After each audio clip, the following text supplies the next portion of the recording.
Welcome to my channel CA Joyam. Today we shall discuss Vivad se Vishwas scheme settlement of disputes part 2.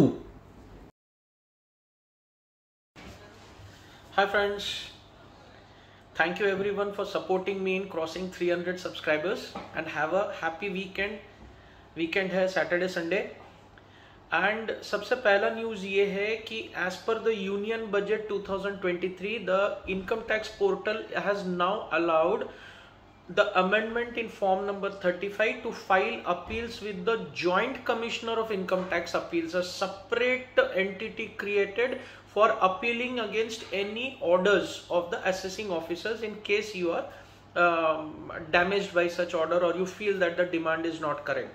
The second thing is, from today, effective today, the income tax portal is also allowing the registration and the deregistration of the trusts and NGOs. उसको stand site में कुछ problem होने के कारण 5 साल के लिए extend कर दिया गया है और आपके जो एग्जेम्पशन है, जो आपके ETG के एप्लीकेशंस है, 35 AC के एप्लीकेशंस है, उसका अगर आपने अप्लाई किया है, नहीं किया है तो डी रजिस्टर हो जाएगा, किया है तो रिन्यूअल। तो ऐसा कोई एप्लीकेशन का जो आपका प्रोसेस है वो अभी आप इनकम टैक्स पोर्टल पे कर सकते हैं। That has been made available since yesterday. So ये दो न्यू फीचर हो गए इनकम टैक्स पोर्टल के। Today we will discuss the second part of the Vivad se Vishwas scheme 2। सबसे पहला वो MSME वाला बताया था, 95% ऑफ EMD ESD जो जमा है और 28 फरवरी 2022 तक के जो प्रोजेक्ट्स अटके हैं कोविड के कारण या कोई परफॉर्मेंस के कारण जो अफेक्ट हुआ है, तो 95% गवर्नमेंट वापस करेगा। तो दूसरे लेग में this is known as the Vivad se Vishwas scheme part 2 24 मई को ये लॉन्च किया गया है।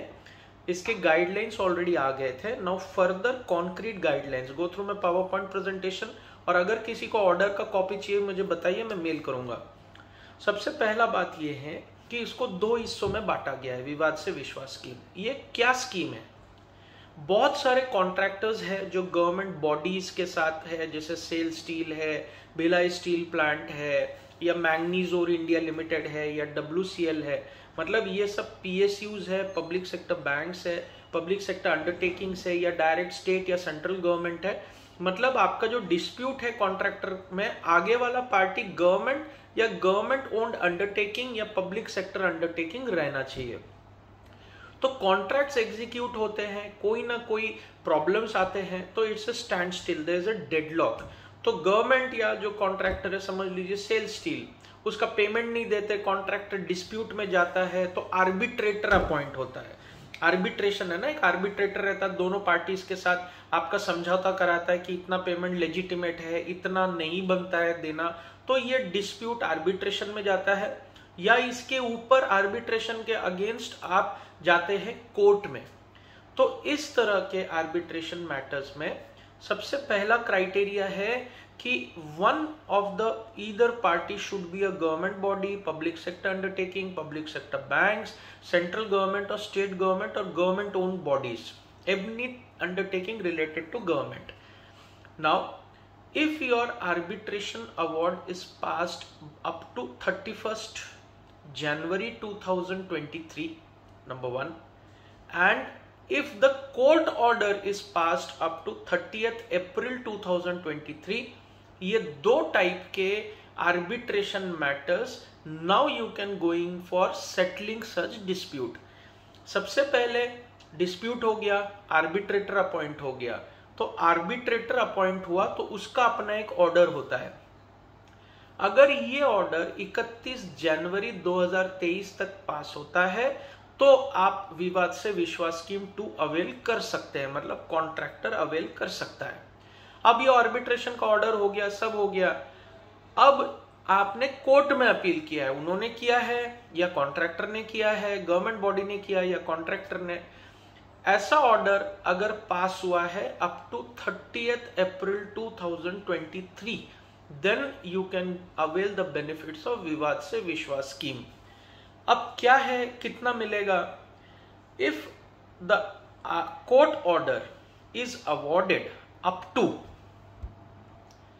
30th April 2023, then 85% of the disputed amount or claimed by the contractor whichever is lower, मतलब कोर्ट ऑर्डर पास किया हुआ अमाउंट या वो अमाउंट जो कॉन्ट्रैक्टर ने क्लेम किया है whichever is lower, ये फिगर का 85% मतलब 85% सेटलमेंट के तौर पे कॉन्ट्रैक्टर को पे करके ये मैटर को खत्म कर दिया जाएगा। For court orders passed up to 30th April 2023, for court orders passed up to 31st January 2023, ये जो परसेंटेज है ये 65% है, मतलब 65% of the disputed amount as passed by the court or 65% of the amount claimed by the contractor whichever is lower.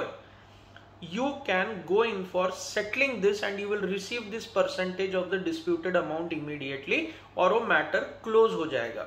पर अगर आपको interim amount मिल गया है तो आप ये विवाद से विश्वास स्कीम का बेनिफिट नहीं उठा सकते हैं। आप इसका एप्लीकेशन कर सकते हैं, गवर्नमेंट ई मार्केट प्लेस है ना जेम पोर्टल, उस पर जाके आप अपना क्लेम, रेलेवेंट डॉक्यूमेंट, ऑर्डर की कॉपी, इनवॉइसेस की कॉपी, क्यों बंद हुआ, सारे मेल कम्युनिकेशन या रिटर्न कम्युनिकेशन हार्ड कॉपीज, ये सब आपको अपलोड करना पड़ेगा, फिर आपका एलिजिबिलिटी डिसाइड होगा। सबसे पहले arbitration award passed up to 31st January 2023, court order passed up to 30th April 2023, ये एलिजिबल है सिर्फ। अब कोर्ट ऑर्डर अगर 30 अप्रैल तक पास हो गया है तो 85% ऑफ द अमाउंट आप सेटलमेंट के तौर पे क्लेम कर सकते हैं। अगर 31st January तक पास हुआ है तो 65% ऑफ द डिस्प्यूटेड अमाउंट आप क्लेम कर सकते हैं। पर अगर इंट्रीम अवार्ड दे दिया गया है तो आपको ये बेनिफिट नहीं मिलेगा विवाद से विश्वास स्कीम 2 का, वो जैसा चल रहा है डिस्प्यूट चलते रहेगा जब तक कोर्ट ऑर्डर लेजिटिमेटली नहीं आता है। आप अप्लाई कहाँ कर सकते हैं? जेम पोर्टल पे, गवर्नमेंट ई मार्केट प्लेस पे डेडिकेटेड लिंक है। अगर आप में से किसी को ये ऑर्डर का पूरा जिस्ट चाहिए 12-15 पेज का तो मुझे मेल करिए, मेरे मेल आईडीज नीचे लिखे हैं। And give your feedbacks, please like and subscribe to the channel and share also and give me your feedbacks. कुछ डाउट है क्या है, you can get back to me, I always reply. And have a nice weekend once again.